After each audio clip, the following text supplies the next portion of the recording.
Hola, buenos días. Hola Edgar, ¿cómo estás? ¿Todo bien, Mauricio? ¿Y ustedes? Bien, bien, bien. Bueno, empecemos por presentarnos por quien no nos conocen. Mi nombre es Mauricio Armando, soy el CEO de BCP Global. BCP es una fintech que provee soluciones de tecnología e inversiones a instituciones financieras.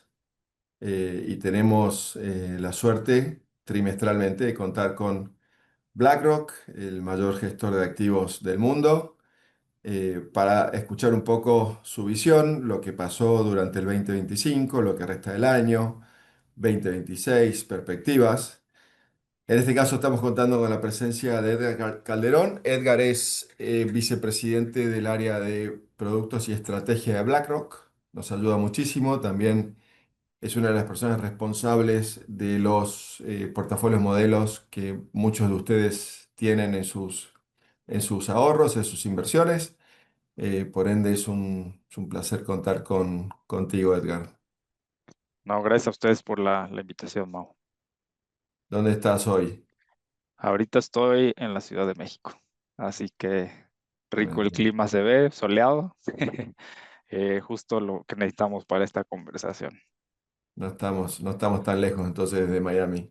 No, Bueno, estábamos esperando un poquito a ver que se termine de escribir, que se termine de linkear y de subir invitados, pero te diría que tenemos ya más de 200 personas.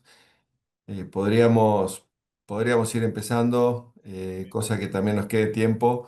Recuerden que cualquier parte de la presentación que les genere dudas, al final de la presentación vamos a responder preguntas, con lo cual pueden usar el botoncito de Q&A, de Q&A. Ahí ponen sus preguntas y cuando Edgar termina, vamos a ellas y contestamos. Adelante, Edgar. perfecto, pues gracias a todos por el tiempo. Eh, creo que como siempre los mercados traen noticias interesantes, ¿no? A veces unas muy buenas, otras más o menos, pero siempre hay oportunidades para gestionar portafolios, ¿no? Y hoy lo que justamente trataremos es las perspectivas de, pues, que vemos hacia adelante, pero también de dónde venimos, ¿no? Para entender un poco el contexto, lo que está sucediendo en términos globales, un poco más regional, el tema de inteligencia artificial, que seguramente pues lo ven en muchos lugares y lo viven también. Y bueno, algunos otros temas y tendencias que vemos en inversiones, ¿no? Como la parte de alternativos. Entonces va a haber muchos temas. Voy a comenzar en esta lámina, ¿no? Un poco de lo que hemos visto en el año. Aquí, digo, está en inglés, sin embargo, obviamente la vamos a llevar en español y luego voy a hacer referencia a lo que veamos en los gráficos, ¿no? Pero en general, les puedo comentar que pues nosotros sí tenemos una postura pro riesgo, es decir, nos gusta el mercado accionario y la toma de riesgos de manera cautelosa, pero aún así eso, pues, a pesar de la volatilidad y lo que hemos visto, pues en general ha sido bueno en los mercados, la parte del mercado accionario. Aquí lo que vemos, seguramente recordarán, hubo una caída importantísima por ahí de abril, el 2 de abril, cuando se anuncian estos aranceles recíprocos por la administración de Trump. Y hubo pues en solo un día, ¿no? Un ajuste muy importante. Sin embargo, esto, pues al final terminó recuperándose no mucho tiempo después, ¿no? Teniendo incluso el mayor rally desde la crisis de 2008, el mayor rally diario, más de 9% subiendo en un día. ¿Qué nos dice un poco de esta parte? Obviamente, si comparan desde el inicio de la izquierda hasta la derecha, pues algunos lados, como en Estados Unidos, pues incluso en niveles mayores, ¿no? Es decir, un desempeño positivo.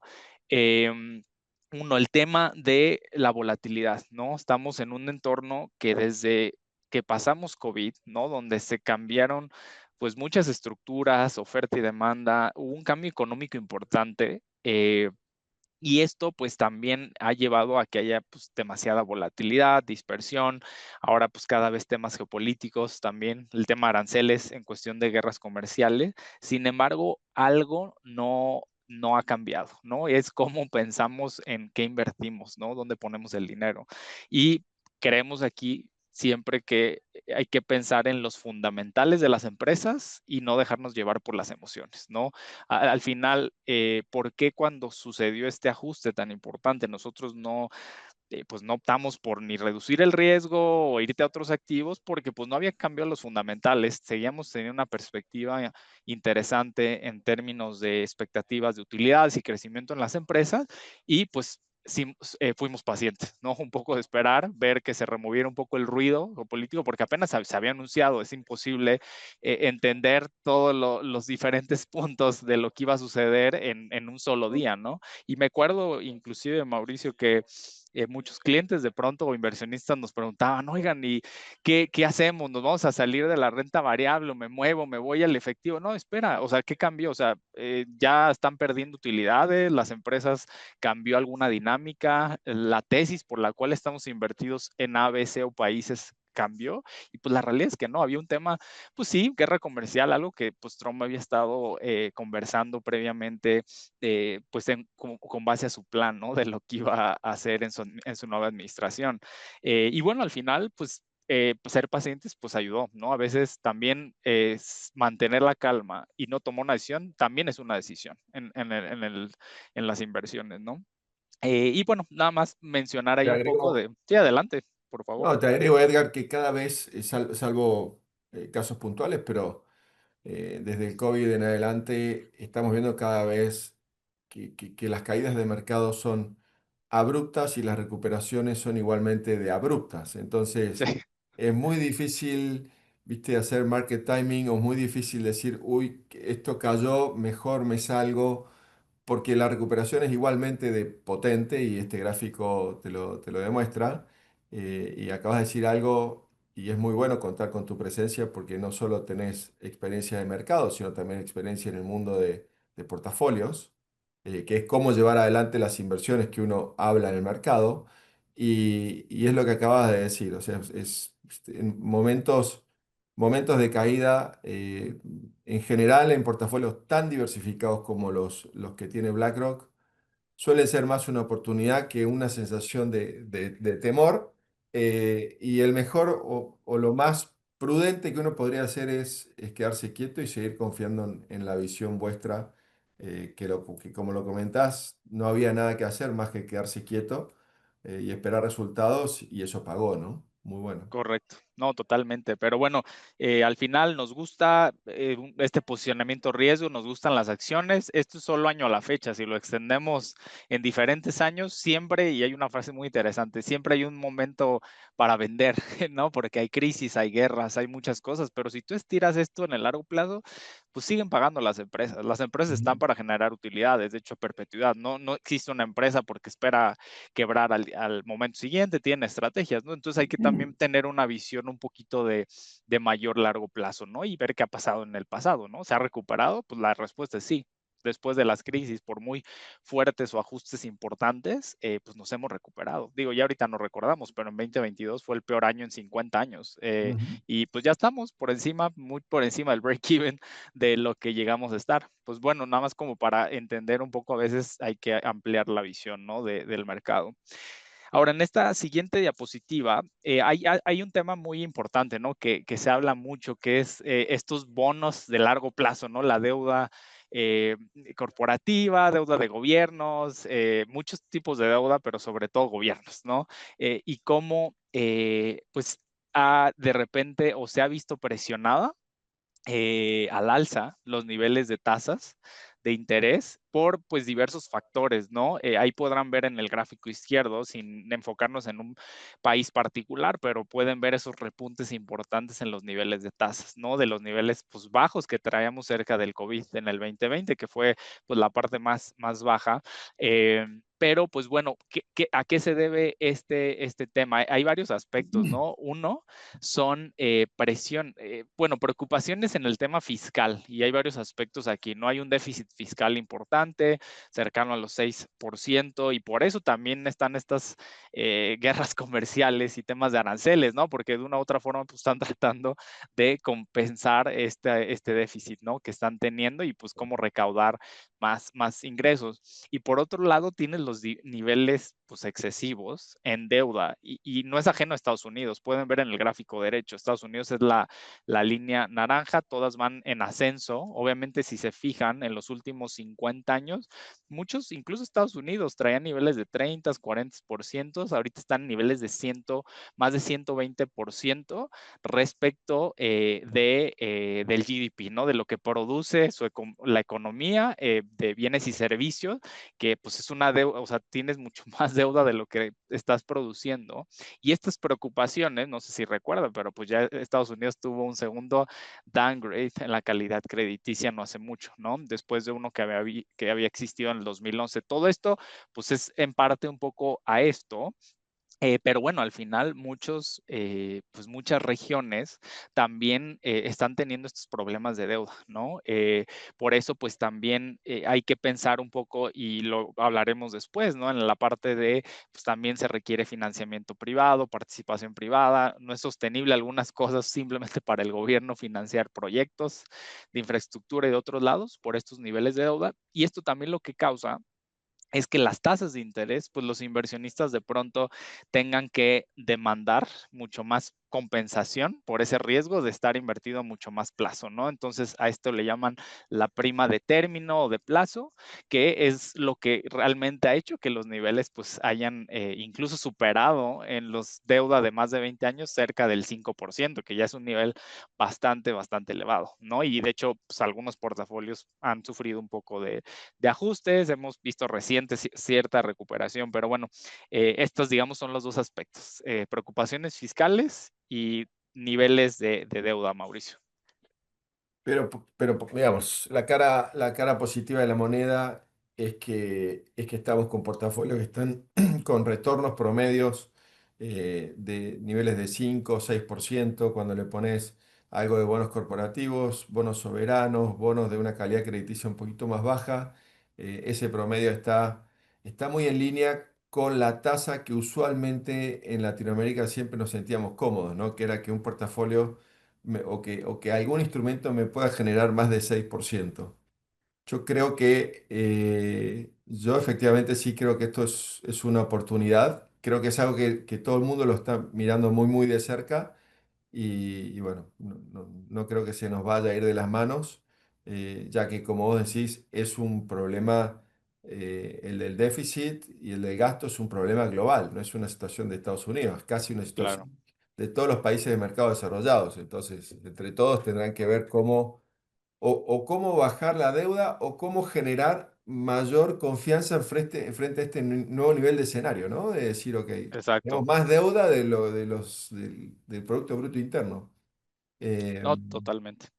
pero Sí, es adelante, parte, perdón. sí, no, decía que es parte del gobierno actual y hay un foco muy importante del presidente actual de Estados Unidos de bajar tasa. O sea, y al fin y al cabo lo que comentabas vos, ¿por qué cae el mercado inicialmente? Por una decisión de tarifas. ¿Qué busca una decisión de tarifas? Si no puedo disminuir el gasto, aumentar ingresos. O sea, al fin y al Claro. cabo buscar disminuir este déficit, o sea, atacar el déficit que actualmente tiene el gobierno americano. O sea, creo que no está. No, y aparte, o sea, creo que algo que mencionaste, o si englobo lo que dices de, hay muchos activos también. Yo creo que aquí es donde juega un rol importante la diversificación, ¿no? O sea, obviamente tener un portafolio que nada más esté concentrado que en algo de largo plazo, pues claramente es un riesgo. Aún y así, solo para que se den una idea, la sensibilidad de movimientos de la deuda de largo plazo de COVID hacia acá, bueno, justo antes del 2022, cuando empezó el ciclo agresivo de alza de tasas, era más sensible, cerca de 20 años contra los 15, 16 que ahora la deuda tiene. Es decir, también la sensibilidad bajó un poco, es decir, tienes Sí, menos impactos por movimientos en la deuda de largo plazo y además veníamos de niveles en diciembre del 21, antes de que empezara la Fed con la subida de tasas, estábamos en niveles de 1,92 en los treasuries de más de 20 años y ahorita ya están en niveles de 4,60. O sea, después de este nivel 5, esto también te implica mayor income. O sea, tienes un claro. respaldo cushion de ingreso que no necesariamente tenías antes. Antes, Ujú. sí, pues, obviamente subió esto y tienes un efecto contrario en la evaluación y por eso vimos caídas incluso en la deuda, ¿no? En el 2022, pues Sí, porque no sí, sí. tenías esos niveles altos. Ahorita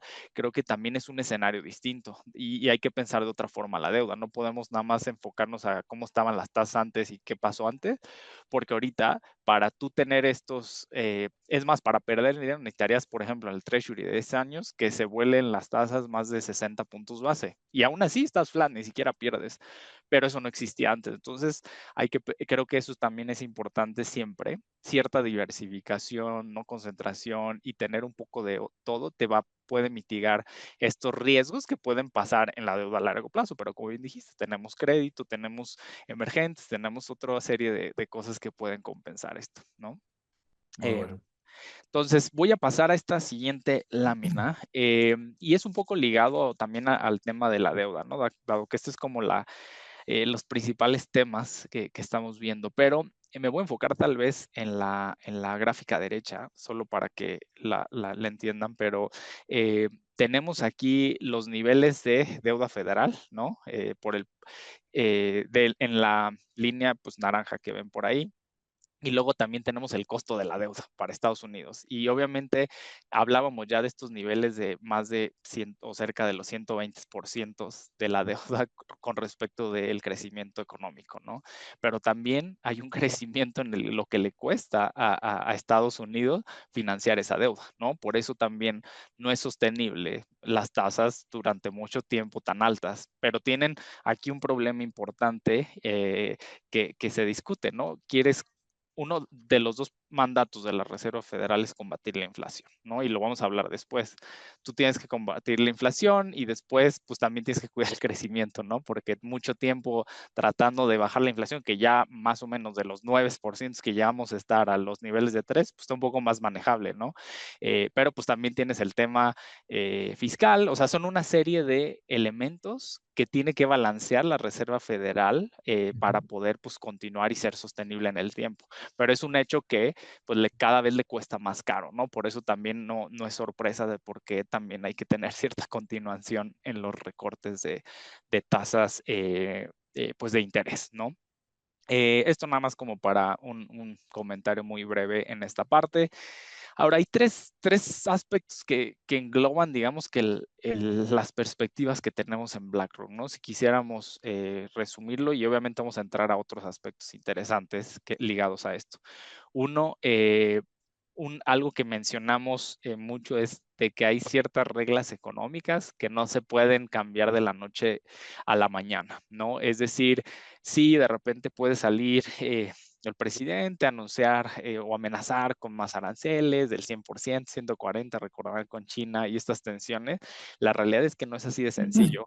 Hay una gran dependencia que hay entre estas economías y pues no es tan fácil hacer estos cambios. Por eso tampoco hemos sido muy drásticos en por qué seguimos estando posicionados con mayor exposición a la renta variable y por qué nos gusta la renta variable de Estados Unidos. Lo otro es con pues digamos que transformación, volatilidad post-COVID que habíamos estado hablando, se requiere cada vez mucho más la gestión activa, ser más selectivos. No podemos pensar en un solo aspecto. Tenemos que ver qué, dónde, cuánto y por qué invertir en ciertos sectores, ¿no? Dado que es muy distinto uno versus otro. Y lo último que ha sido un tema y pues seguirá siendo un tema, el tema de las megatendencias o megafuerzas, ¿no? Hay diferentes megatendencias que están englobadas en temas de envejecimiento poblacional, el futuro de las finanzas y uno pues, muy importante es el tema de inteligencia artificial, ¿no? Y esto cómo puede transformar industrias, que justo lo vamos a tocar más a detalle, ¿no? Pero bueno, digamos que es solamente como los aspectos que vemos más relevantes que un inversionista debería estar considerando, ¿no? Ahora ya para entrar, ahora sí en la parte interesante, y bueno, qué mejor que empezar con el tema de inteligencia artificial, ¿no? El AI. a ver, hay varios aspectos aquí. Del lado izquierdo tenemos cómo contribuyen diferentes componentes al crecimiento de Estados Unidos y del lado derecho hacemos un zoom a uno de ellos, ¿no? Si verán del lado izquierdo el consumo en Estados Unidos son las barras amarillas, se ha ido hasta cierta manera contraído en este año versus lo que veíamos en años pasados. O sea, sí, sigue habiendo consumo, pero esto es menor. Sin embargo, gracias al tema que aquí lo ponemos como inversión no residencial, que justo ahí dentro está esta parte de equipos, software y todo lo que está relacionado a inteligencia artificial, pues justamente es lo que ha compensado. Y obviamente si abrimos ese espacio, lo que tenemos es pues hasta este gráfico derecho, ¿no? Donde al 2025 comparado con los años previos, podemos ver cuál es el cambio en estas inversiones no residenciales, como lo que está relacionado a AI, pues superando obviamente cualquiera de los últimos 5 años, ¿no? Desde el COVID. O sea, es una parte muy relevante que pues también lleva a muchas cuestiones, ¿no? Que tal vez Mauricio hablará de qué tan sostenible es esto y demás, pero bueno, aquí lo que podemos ver es que sí hay una inversión relevante y que la economía de Estados Unidos, de hecho, se estima que entre un 0,5 a un 1% es la productividad que está generando estas empresas, que es un factor que digamos es multiplicador en términos de desarrollo económico, cuando tú agregas la parte tecnológica y todo lo que esto sucede, ¿no? No sé, Mau, si tengas ahí algún Sí, comentario, no, si no, ahorita puedo hablar un par de cosas en todos interesantes. lados, Edgar, digamos, en las noticias y que uno lee o escucha, o sea, hay una gran incertidumbre frente a, estamos frente a una burbuja de AI, como de alguna manera estábamos frente a una burbuja de tecnología, te acordás en las .com, o por allá por el 2000, o realmente es parte de una inversión y es parte de un crecimiento eh, orgánico diferente hacia donde va el mundo, ¿no? Y yo sé que la versión vuestra es apostando a que la inteligencia artificial va a cambiar mucho las maneras en que las compañías operan y por ende esos ingresos o esos resultados positivos que hoy tienen deberían verse todavía mejorados y por ende ahí sigue habiendo un esfuerzo. Además, creo que de la manera en que invertimos a través de BlackRock es de una manera muy diversificada, o sea, una manera donde hoy puedes estar invirtiendo en el Standard Poor's 500, donde las empresas más grandes sí tienen un sesgo a una evaluación de AI muy grande, pero hay muchas otras que no lo tienen o que en su evaluación todavía no aparece. Entonces creo que esta dicotomía realmente no debería ser una preocupación para nosotros en el perfil de cómo invertimos. Y sí me hace mucha lógica la posición de BlackRock o sea, vamos a ver resultados muy interesantes a través de mejora productividad con AI y eso va a llevar a que las compañías que hoy se supone que están caras puedan valer todavía más. Sí, y tal vez para antes de pasar a otro tema, un par de cosas interesantes y por qué no consideramos que es una burbuja, ¿no? Si comparamos la burbuja de tech de 30 de junio del 96 a marzo del 2000, el retorno en ese periodo, más o menos 4 años, estás hablando de que las empresas tecnológicas subieron 439%. Sus utilidades de crecimiento de utilidades fue de 80%. Ahorita, si agarramos el periodo del 2021, ¿no? Que es más cuando empieza todo este tema Ujú. de Machine Learning, Data Science y todas estas aplicaciones que empezamos a ver, de septiembre del 21 a septiembre de este año, eh, el crecimiento en retornos, pues es una fracción, 94%, ¿no? Estás hablando que el otro son casi 4 veces lo que veías, pero con un crecimiento en utilidad similar a lo que veías en ese periodo. Es decir, hay crecimiento que también está respaldando este aumento. O sea, no es solamente La un evaluación. tema de evaluaciones o de que pues se está presionando. Sí, pues obviamente el precio se presiona y pues los múltiplos como están construidos se eleva, pero si no tuvieras las utilidades estaríamos hablando de múltiplos totalmente distintos. en aquellos entonces, por ejemplo, el precio sobre utilidad, el famoso price to earnings, estaba cerca de los 55 veces, mientras que ahora está cerca de los 30. Incluso hay varias empresas que si tú lo ves, incluso están más abajo de cuando empezó el año. O sea, se están teniendo ciertas utilidades en el mercado y hay algunos temas interesantes que vale la pena reforzar, ¿no? Mucho de este famoso CAPEX o gastos de capital o inversiones que están haciendo las empresas está financiado más del 85% viene de los hyperscalers, estas empresas como Microsoft, Meta, Ujú. Amazon y Alphabet, y eso lo están financiando con flujos de efectivo. Están mucho mejor posicionados en términos de apalancamiento que lo que venían muchas empresas en la burbuja de los 2000. Eso no está sucediendo ahora. Y sí, hay algunas empresas y que seguro van a empezar a escuchar nombres de neoclouds y demás que se empiezan a buscar fuentes de financiamiento de privados, que por eso también empieza a tomar relevancia, pero no es tampoco la mayor parte. O sea, lo principal lo vemos en aquellos empresas y esto pues también te habla de cierta salud, ¿no? En cómo estás financiando este crecimiento hacia adelante.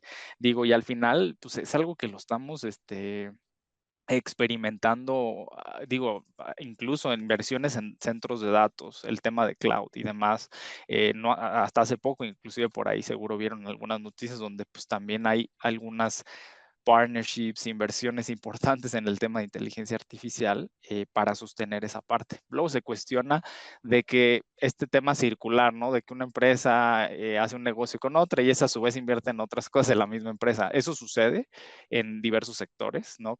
Como en el de aeroespacial, pero por eso también se requiere de ser mucho más cuidadosos y granulares en cómo analizar esto, ¿no? Pero no creemos que sea un problema por los factores que ya mencionaba. Y tan es tan relevante que justo yo personalmente el mes que sigue empiezo un diplomado de 6 meses de Data Science y Machine Learning, justamente para poder estar pues, al día con estos temas, ¿no? Es un tema que lo vivimos y lo usamos, de hecho, en las inversiones y en los portafolios que tenemos en BlackRock.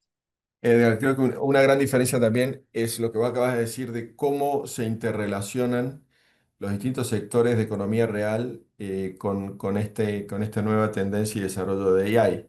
Yo estuve hace 2 semanas, estuve participando como panelista en un evento de Pershing Ujú. en Nueva York y en un evento de cómo se utilizaba el AI dentro del mundo de inversiones, de wealth management. Y era interesante porque dos puntos interesantes. El primero es que todos los panelistas eran del sector financiero. O sea, no teníamos gente del sector tecnológico para hablar de cómo se implementaba y cada uno explicaba desde la directora de Digital Growth de Banorte hasta gente del C-Level de Pershing, en realidad de Bank of New York. Y lo más interesante que me pareció es como hoy un OpenAI, que sería la empresa emblema de este mundo Ujú. de AI, ya tiene partnerships estratégicos con compañías del mundo real, entre ellas Bank of New York, de cómo implementar todo lo que se viene desarrollando. Entonces creo que eso también es un diferencial muy grande frente a lo que era el bubble tecnológico, donde eran compañías individuales que iban casi por sí mismas a buscar una solución. Acá es un ambiente mucho más integrado. Por lo Totalmente. cual coincido con la visión de BlackRock, de una herramienta que nos va a ayudar a seguir creciendo en el mundo de evaluaciones e inversiones, más que una burbuja per se que se pueda explotar en cualquier momento. Entonces, Así es. Y pues bueno, lo vamos a dejar para otras sesiones sí, porque sí, seguro nos llevamos sí, aquí sí, sí, sí, nos la hora en llevamos la, esto. la presentación entera Eh, hablando de eso. pero bueno, pasando un poco a otro tema también relevante, ¿no? Que es el tema de inflación. Hay una medida muy famosa o muy usada por que le gusta a la Reserva Federal, que es el PCE, que es el Personal Consumption Expenditures. Es solo otra forma o metodología de calcular las componentes de inflación, pero también está este CPI, que es la inflación general que normalmente conocemos. Aquí está descompuesta por diferentes rubros, ¿no? A ver, hay varios aspectos aquí importantes y uno de ellos es el tema de aranceles, ¿no? Y esto cómo puede afectar las pues sí, las proyecciones inflacionarias. Eh, mucho se ha hablado, e inclusive la Fed ha reforzado su visión de que los shocks que veamos en el tema arancelario en la inflación son de, lo voy a poner entre comillas, de una sola vez, ¿no? Pero bueno, esa una sola vez no necesariamente pasa igual en todas las empresas. Hay empresas que deciden o no pasar al consumidor final o a los productos, otros deciden mantener los costos para que no suba el precio de sus bienes, ¿no? O servicios que ofrecen. Entonces, hay todo un desarrollo alrededor de esto. Sin embargo, sí estamos ciertos impactos, viendo ciertos impactos como en electrodomésticos, en alguna parte de autos, y empezamos a ver ciertas presiones o repuntes. Mañana pues, va a ser importante ver el reporte de inflación y esto cómo continúa. Lo otro que también hay que entender es que el tema arancelario sigue evolucionando, no se ha terminado, o sea, sigue habiendo conversaciones, negociaciones. Lo que sí sabemos es que pues que la base arancelaria de donde venían efectiva es más de 10%, no los 3 o lo que llegamos a tener antes, y que tal vez en promedio muchos estábamos, Estados Unidos con el resto de países cerca del 15, pero ya no son los 40, 20 o más que llegamos a ver. Eso pues, le quitó algo de incertidumbre un poco a los mercados, pero todavía falta ver cómo pues, se desenvuelven esos. China es un socio también muy relevante de ellos. Entonces, habrá que ver, todavía no se acaba el plazo para estas negociaciones que tienen y obviamente están viendo a ver cómo estira y afloja, a ver quién puede más en temas de negociación. Pero pues sí estamos viendo algunos efectos. Aún y con eso, la verdad es que la inflación todavía sigue estando en niveles aceptables. En la última, o hace, pues sí, no mucho, digo, ahorita se retrasó el reporte, pero la última estaba en 2,92, venía de un 2,70, hubo un cierto incremento en la inflación general, aunque la subyacente se mantuvo alrededor del 3,1%, que es la que excluye energéticos y componentes volátiles. Está lejos del 2%, que es el objetivo de la Fed. Sin embargo, creemos también que ese 2% tal vez no es el más adecuado. Eso es lo que la Fed considera como para tener un buen balance de precios, de crecimiento y demás, y económicamente, ¿no? Pero aún así, nosotros creemos que la inflación pudiera estar en los siguientes 6, 12 meses entre 2,5 a 3%. No muy lejos de cómo está y claramente no muy lejos de donde llegó a estar antes del 2022, ¿no? Cerca de los 9%. Entonces, esto lo que nos dice es, bueno, si hay ciertas presiones, hay que monitorear esta parte y aún así, por eso también pues la Fed ha sido cautelosa en los recortes y las magnitudes, ¿no? Es decir, sí tienen que pues, llevar o continuar estos recortes de tasas que se espera uno la siguiente semana y posiblemente otro la próxima. Inclusive se esperan otros adicionales el siguiente año, es decir, en total cerca de 1,25% de recortes de cuando resumieron este ciclo de recorte en tasas. Eso pues traen varias implicaciones, puede ayudar también obviamente al mercado de renta variable, sobre todo a los activos de riesgo, ¿no? Por eso nos gusta también. Y también a la deuda, un poco en las valuaciones, cuando descuentas con niveles de tasas menores los cupones, es mayor ingreso. Entonces, tiene ciertos efectos también favorables para el inversionista, ¿no? Pero es un hecho que hay que pues, monitorear para que esto no se vuelva a ser un problema, ¿no? Y simplemente lo dejaría hasta ahí de comentario. También, Edgar, a la economía real, ¿no? O sea, pensá ya en hipotecas finalmente con tasas más acordes, volvemos a tener un mercado más sano, actividad económica, creo que por todos lados. Y creo que lo que vos bien decís, para mí hay dos puntos. El primero, que el objetivo de la Fed de 2% lo puso mucho antes de Claro, enterarse que luego Trump iba a poner las tarifas, ¿no? Entonces, bueno, totalmente. ahora Trump le agregó un poquito de delay, de demora a ese 2% de target a través de estas tarifas, pero vos lo dijiste perfecto, o sea, las tarifas son un one shot de inflación. Si yo te pongo un costo tarifario de un 10% sobre otros productos que antes vendías en 100, hoy vas a vender en 110 y en un año vas a seguir vendiendo en 110. Por ende, de ahí en adelante, ese costo tarifario no debería generar una inflación continua. Está muy, Correcto. está muy bien explicado por vuestra parte cómo puede ser un shot de inflación de cortísimo plazo y creo que así lo ve la Fed y por eso empezó este recorte paulatino de tasas. Totalmente de acuerdo. Y bueno, si continuamos un poco con este tema de inflación y sin entrar mucho al detalle, hay algunos aspectos ya cuando empiezas a ver dentro de la inflación el tema de servicios, ¿no? Y por ende también la parte de salarios, ¿no? Qué tan presionados se ven los salarios en el tema inflacionario, porque es algo pues, que pesa también bastante, ¿no? Hubo medidas o preocupaciones en algún momento como el tema de vivienda y rentas, que al final se fue moderando un poco, por justo lo que decías también, y como también en la parte del mercado laboral, ¿no?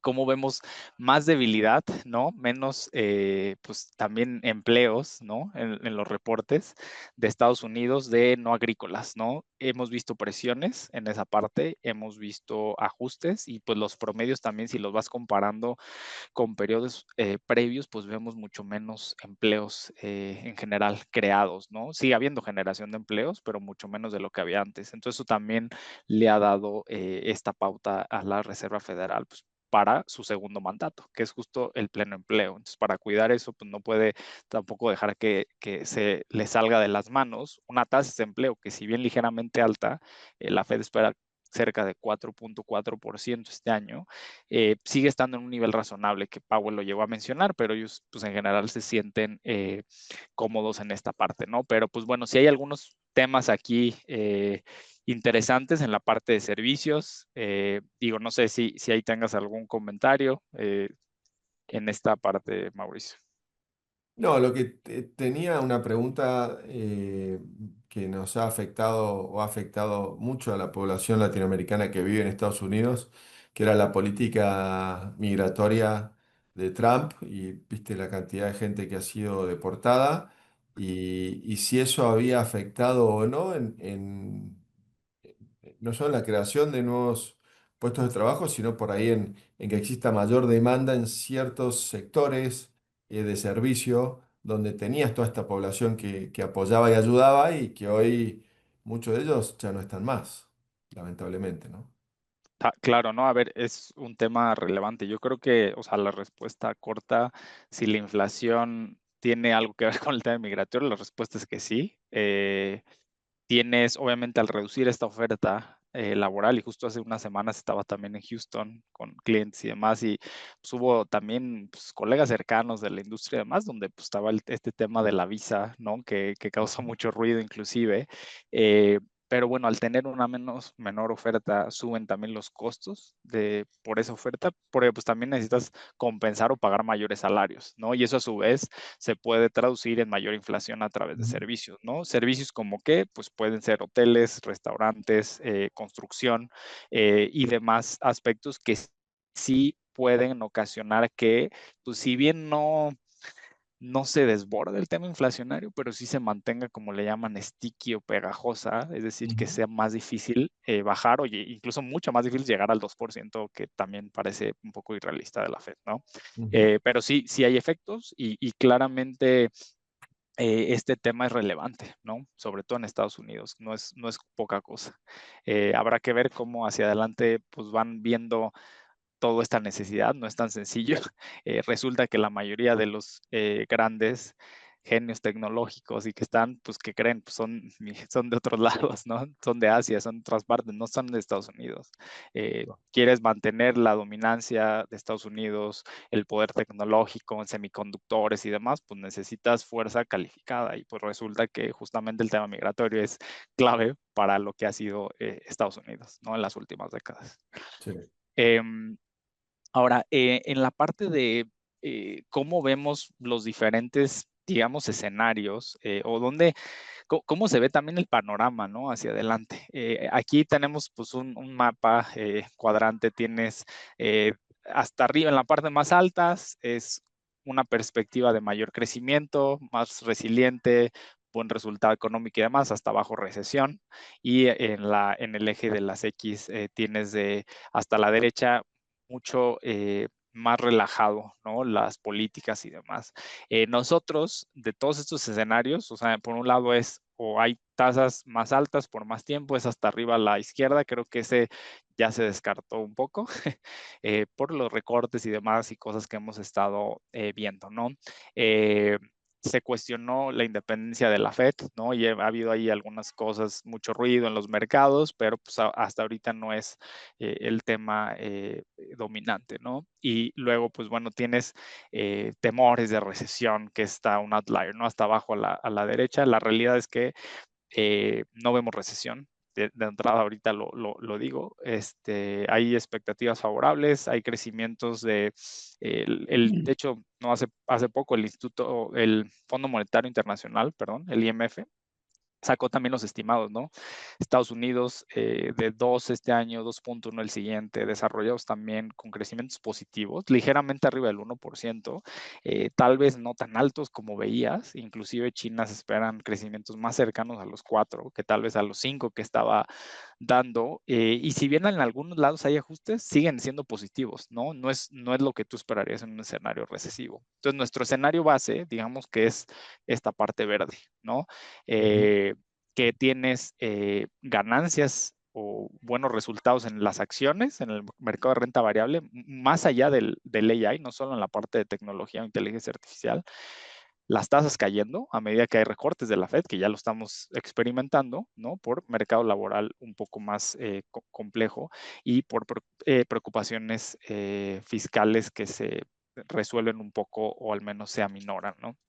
Entonces, la verdad es que estamos en un escenario relativamente moderado, bueno, positivo en general, pero pues no es una preocupación que tenemos en el corto plazo, Mauricio. Bueno, yo creo que ahí estás, o sea, es la típica pregunta que siempre tenemos, que es qué se espera para el 2026 y creo que con esto lo estás respondiendo. O sea, bajándolo un poco a tierra, si lo dividimos en los dos grandes universos de activos que tenemos en los portafolios, en la parte de acciones, seguís viendo un escenario positivo acompañado de AI y de otros componentes, aparte de baja de tasa. Y en la parte de renta fija, no solo el colchón de intereses que el cliente cobra, sino que en un escenario de baja de tasas también hay una apreciación de precio, una apreciación, sí, de los precios de los bonos, por ende podría ser del lado de renta fija también un complemento muy interesante de cobro mis intereses y tengo revaluación en los bonos. Pareciera ser otro buen año, digo otro buen año, pues llevamos ya Ya mero se acaba, ya mero. un par de añitos muy buenos, Sí, sí, sí. lo cual es excelente y bueno, en el largo plazo en general es lo que sucede, pero pareciera no haber ningún frente muy fuerte, por lo menos de la parte de lo que ustedes ven y tener un año con cierto nivel de calma, lo cual es muy bueno para nuestros inversores. Totalmente, y digo solo como datos interesantes, pero históricamente cuando tienes estos resúmenes de recortes en tasas de la Fed, tanto la deuda como la renta variable les va positivo, mucho Ujú, más a la renta variable y acciones, ¿no? Pero bueno, si vemos un poco varios periodos similares, pues es lo que normalmente tenemos por valuación, efectos y demás cosas que también, pues de repente impulsan otra vez el crecimiento, ¿no? Porque bajan las tasas, el crédito se vuelve un poquito más barato y eso pues también ayuda a la economía, ¿no? ujú. Y nada más aquí muy breve, pero las expectativas de la tasa, ¿no? Que hablábamos hace rato, la línea naranja es donde digamos que nos encontramos en la tasa de fondos federales o la tasa de la Fed cerca de los 4.25. No hay un rango de 4 a 4.25. Esto lo hicimos en septiembre y lo que el mercado espera hacia finales de 2026, ¿no? Es decir, hay un tramo bastante importante de dónde podría llegar la tasa de interés el siguiente año en función de lo que vayamos viendo de evolución, ¿no? Eh, pero pues sí se esperan menores tasas y por ende hay que buscar pues también otras fuentes de financiamiento, compensar estas tasas menores, diversificar y pues tener un enfoque un poquito más holístico de portafolios, ¿no? Eh, Ay, Edgar, te agrego sí, algo sí, sí, sí, rápido. claro, claro. Muchos de nuestros inversores, yo siempre trato de bajarlo al mundo de las familias, de los inversores y demás. Muchos han estado muy cómodos con tasas de sus cuentas de ahorros. Hoy un money market, pues, no sé, hoy no sé en detalle, pero está en el orden del 4% lo que te está pagando.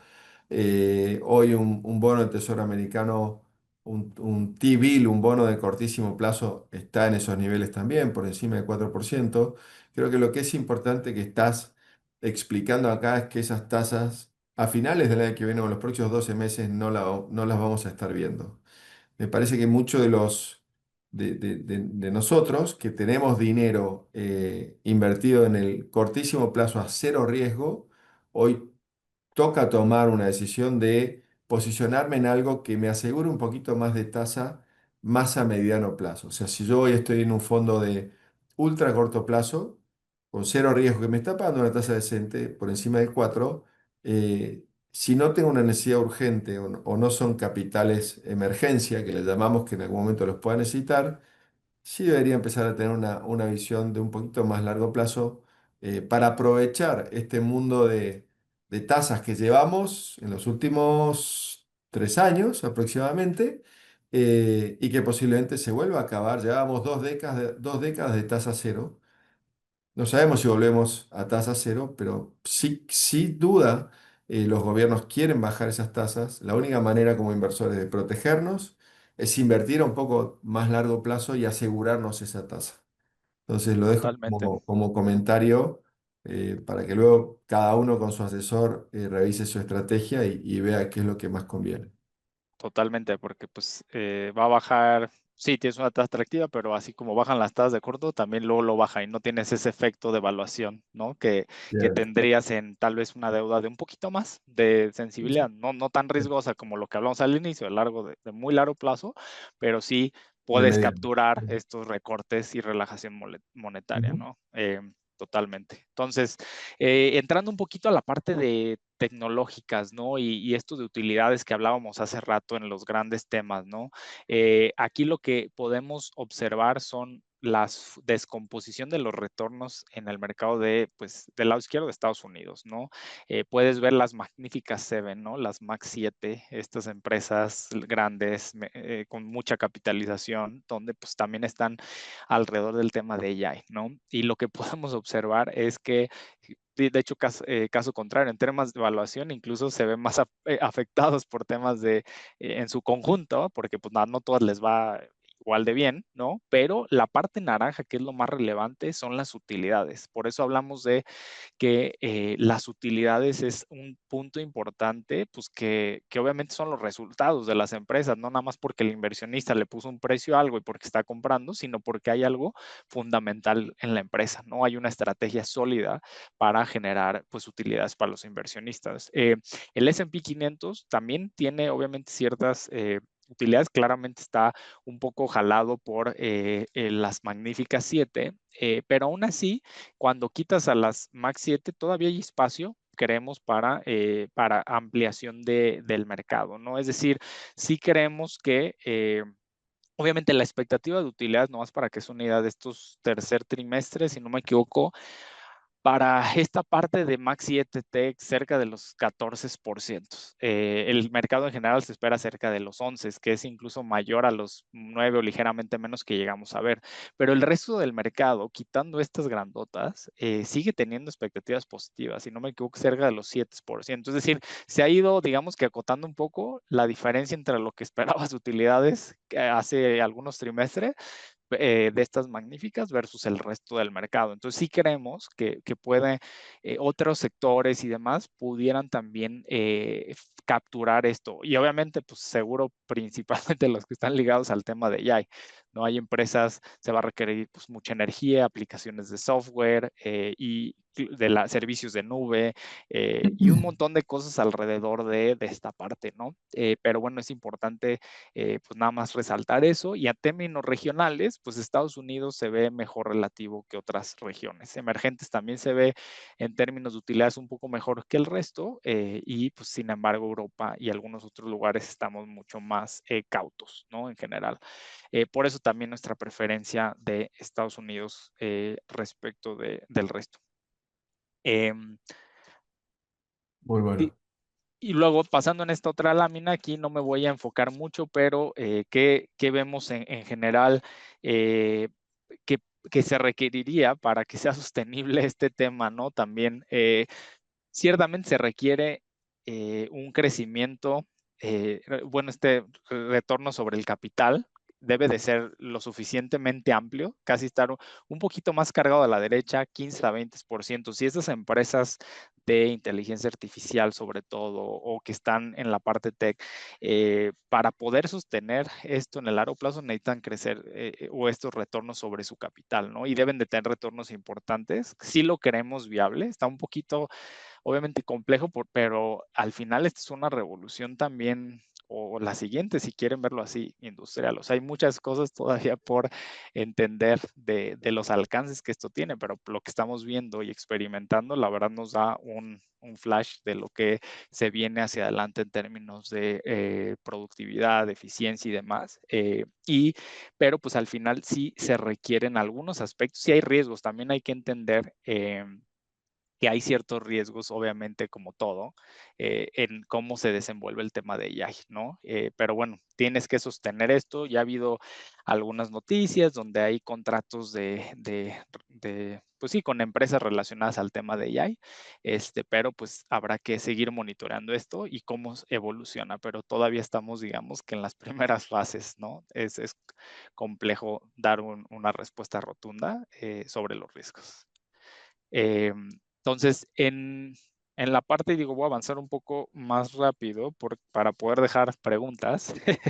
Pero bueno, hay otra parte importante que son escenarios base para estos enfoques que tenemos. Aquí lo único que diría es, hay que ser selectivos, no es, hay que medir, obviamente, tanto los posibles escenarios favorables, ¿no? Si lo que decíamos de ella y todo lo demás genera esta productividad, pues bueno, está bien, pero también existe el riesgo de, pues puede haber ciertas desaceleraciones, puedan no dar los resultados y por eso también aquí el mensaje que me gustaría dar es hay que ser también selectivos, diversificar los portafolios. Obviamente, seguro habrán visto, pero el tema de oro, commodities, pues ha dado mucho de qué hablar, pero ciertamente ha compensado, ¿no? El no estar solamente concentrado en una sola cosa, sino tener diferentes aspectos, te ayuda para que no tengas que, pues es difícil, nadie le va a atinar cuál es el escenario que va a pasar de aquí a los siguientes 3 años.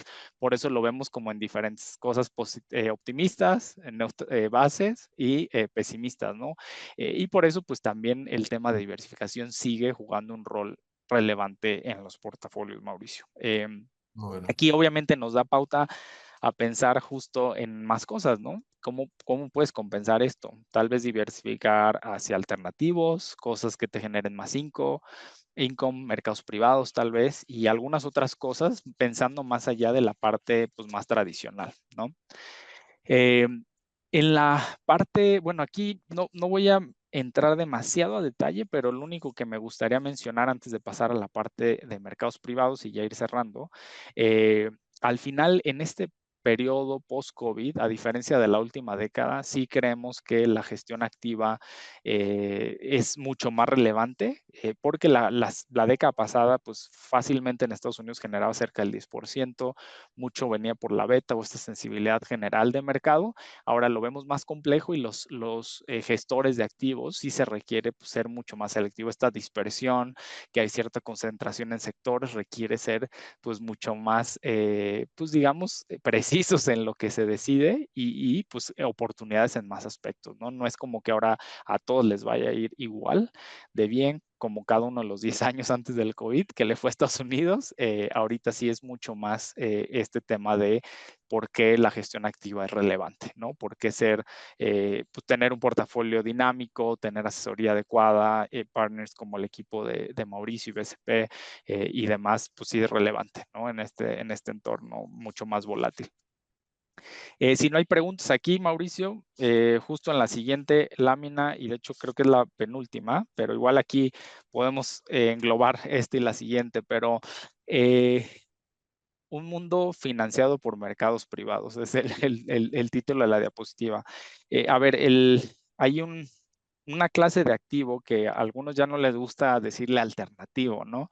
Sino que ya se vuelve cada vez más relevante para la gestión de portafolios y es pues, los mercados privados, ¿no? Obviamente la mayoría de los portafolios y en general muchos inversionistas tienen portafolios en mercados públicos, ¿no? Acciones que cotizan en la bolsa, deuda de mayor acceso y demás. A medida que bajan también las tasas de interés, los yields, ¿no? Que necesitas buscar otra generación de ingresos a medida que evoluciona el aspecto tecnológico, las capacidades de las empresas y del mismo inversionista y algo fundamental que es también este tema de qué tanto podemos democratizar otros tipos de clases de activos que pues desafortunadamente antes solo tenían acceso los inversionistas institucionales, ¿no? Que es a mercados privados como crédito privado, es decir, financiarte no a través de la bolsa o de los mercados tradicionales, pero a través de otros financiamientos, ¿no? Y a medida que pues los bancos cada vez tienen ciertas restricciones, les cuesta pues más trabajo respaldar estos financiamientos, pues tienes que buscar otro lado en mercados privados, ¿no? Entonces, por estos aspectos, sí vemos que los mercados privados jueguen un rol cada vez más relevante en los portafolios, ¿no? Es decir, cómo incorporas alternativos a un portafolio tradicional de mercados públicos, ¿no? Y aquí tal vez, o sea, dejo esta otra slide, nomás para hablar un poco del mismo tema, pero cómo evolucionas este incluso 60-40 tradicional, 60% renta variable, acciones, 40% deuda o bonos, a un tal vez 60-20-20, ¿no? Que tengas una parte, no solamente en estos dos grandes categorías, pero pues también la parte de mercados privados que obviamente pues suelen tener yields o tasas un poco más o ingresos un poco mayores, ¿no? Incluso de doble dígito versus lo que esperarías tú en un mercado público. Sí, hay unos temas como el tema de pues, liquidez, de repente, digo, ya han cambiado, hay estructuras mucho más eficientes, ya incluso no es necesario estar pues ahí, digamos, 10 años o un periodo importante según la estructura de mercados, hay mucho más liquidez o semilíquidos que les llaman ahora, donde pues tienes mucho más facilidad de, pues si tienes necesidades de liquidez con ciertas ventanas, puedes salirte del mercado. Entonces eso también digamos que abre una puerta, Mauricio, a poder evolucionar. Y es algo que estamos viendo, ¿no? Hemos visto cada vez más demanda en este tipo de soluciones. Sí, Edgar, de nuestro lado estamos trabajando en tener una propuesta simple. Al fin y al cabo, lo que hace BCP para nuestros clientes institucionales es simplificar el acceso, dar un acceso con transparencia a instrumentos y a gestores como BlackRock, lo cual es lo que todas nuestras clientes tienen y como vos bien dijiste, y para llevarlo un poco de vuelta a tierra, el mundo de mercados alternativos, que era, en vez de comprar un bono, es invertir en una empresa que da préstamos en vez de comprar acciones, es invertir en una compañía que invierte en empresas de infraestructura, en empresas de capital privado, todo eso era para el inversor muy sofisticado y de muy alto patrimonio. Eso se ha venido democratizando. Sí creemos que es una parte fundamental en el cortísimo plazo de los portafolios y es algo que en el 2026 vamos a estar agregando al componente actual famoso 60-40, 80-20 o el porcentaje que demos.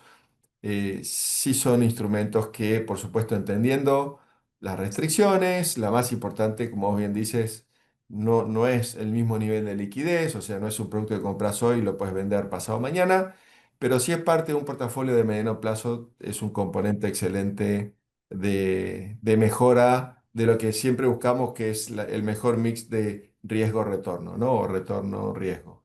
Nos estamos quedando sin tiempo, así que voy a aprovechar a hacer un par de preguntas Adelante, para que que no nos justo ya maten. esta era la última. Entonces voy a quitar tantito el share screen, ahora sí para vernos. Me voy con una bien difícil, cosa que ya te tengo acá. Y es interesante y me la han hecho varias veces y mi respuesta, quiero ver si está en línea con lo que vos pensás, pero el tema hoy tenemos como varios asset classes. O sea, hoy tenemos un nuevo asset class, un tipo de activo que son las criptos o el Bitcoin como herramienta de diversificación y de ahorro. Ujú. Pero por otro lado seguimos teniendo el oro. Y usualmente yo no soy una persona tan que tenga, yo creo que vos tenés bastante más conocimiento de mercado que yo, pero en general, la historia dice que el oro es una herramienta a donde los inversores se van cuando hay incertidumbre o volatilidad en el resto de los mercados. Llevamos más de un año con un mercado de renta fija con retornos positivos, un mercado de renta variable con retornos positivos y un oro también con valuaciones muy, muy altas. ¿A qué debes en vez de decoupling, es como un coupling, ¿no? de activos? eh, ¿Y crees que es una nueva tendencia, es algo muy, muy puntual? Eh, ¿Qué opinas? Claro, Acá mira, son opiniones. no, no, sin problema, para eso estamos aquí. A ver, la parte de oro, digo, llegó a los 60% este año y no es cosa trivial, siempre ha sido un metal precioso como resguardo, cobertura en general, ¿no? Pero con los temas geopolíticos, guerras, tienes el tema arancelario, pues cada vez ha tomado más relevancia y ahora que pues muchos, a ver, hay un tema fundamental, es que los bancos centrales en los pues, últimos años han ido acumulando cada vez más reservas en oro, ¿no? Un poco también está este tema de qué tanta sobredependencia tienes de otras reservas como el dólar Claro, tradicionalmente. Sigue claro, siendo el dólar algo, a ver, sí tiene presiones en el corto plazo y demás, hay muchos aspectos como cualquier otra eh, economía que tiene problemas, pero al final pues, hay más del 50% de las transacciones a nivel global, transacciones, reservas, facturas, todo lo que tú me digas que se hace con dólares. Va a ser difícil que en un poco tiempo ya pasamos de dólar a otra moneda. Sí ha perdido de relevancia, así como en su momento fue la libra esterlina. Y no lo estamos viendo necesariamente que se va al euro. Digo, hay una depreciación, sí, cercana a los 10% en el año de moneda, pero más bien estamos viendo también un cada vez mayor apetito por pues, oro, inclusive plata, activos digitales, ¿no? Y aquí empieza el tema de cripto, ¿no? Eh, hemos visto cada vez más demanda, reguladores involucrándose pues, cada vez más en entender mejor esto, cómo lo clasificas y esto cómo impacta en un portafolio. Yo lo que les podría decir aquí es, pues simplemente es otro activo que te amplía el set de oportunidades de dónde elegir. Claramente, al menos si vemos estos dos activos, las cripto, no es tan sencillo incorporarlas con la magnitud que lo harías con un activo tradicional y por eso no has visto tantos inversionistas grandes, porque la volatilidad tan solo de eso equivale a lo que las Max 7 en su conjunto tienen. Entonces, si tú tienes un presupuesto de riesgo para gestionar un portafolio, claramente lo vas a comer solo con un poquito que le ponga. Entonces ya no vas a poder hacer todo el resto de estrategias. Esto yo creo que ha ido evolucionando, la volatilidad cada vez ha bajado, pero pues tienes extremos y bandazos muy fuertes, ¿no? Entonces sí hay que ser cautelosos de qué y cómo, cuánto incorporas esto, ¿no? Un portafolio muy conservador solemos ver cerca de los 1, 2% en general, y solo pues, ciertos inversionistas que incluso tienen más apetito por el tema de alternativos, o sea, no es para cualquier persona, es un hecho. Entonces yo ahí lo que les invitaría es a pues, leer un poquito más de estos temas, vienen tendencias como el tema de tokenización, cada vez van a estar escuchando mucho más de eso, y pues son aspectos que al final pues va a revolucionar también la forma de hacer finanzas, ¿no? Los mismos bancos centrales, hace no mucho, más de 193 bancos centrales ya estaban investigando cómo hacer estas famosas Central Bank Digital Currency. Tampoco ellos se van a buscar quedar atrás del tema de activos digitales. Por eso, o sea, no es novedad que de repente vamos a ver a un Estados Unidos o algún otro lugar que está muy metido ya, cuando menos un abrir o cerrar de ojos en estos activos. Pero creo que hay que ver todo, pero siempre educarnos o leer un poco más porque no tienen las mismas componentes. Viste que hoy tenemos ciertos focos de incertidumbre o de guerras, focos militares, pongámoslo así. Tenemos un Estados Unidos Creo que en el trimestre anterior lo comentábamos, ¿no? Aumentando su gasto en la parte de inversión Defensa. militar, Ujú. de defensa. ¿Cómo ves esto? ¿O crees que podría jugar algún papel o no necesariamente en el tema de inversiones financieras? A ver, yo creo que hay varios aspectos. No, normalmente no tomamos nosotros una decisión puramente por ciertos conflictos y hay que verlos con cierta lupa, ¿no? Claramente las tensiones geopolíticas son uno de los factores de por qué no hemos sido más agresivos en Europa o en otros lugares donde están pasando estas guerras. Tienes Rusia y Ucrania que todavía no se resuelve, tienes nuevas guerras, los conflictos con Hamas, o sea, hay muchos aspectos que complican. Ahorita parece que el inversionista se volvió un poco menos sensible.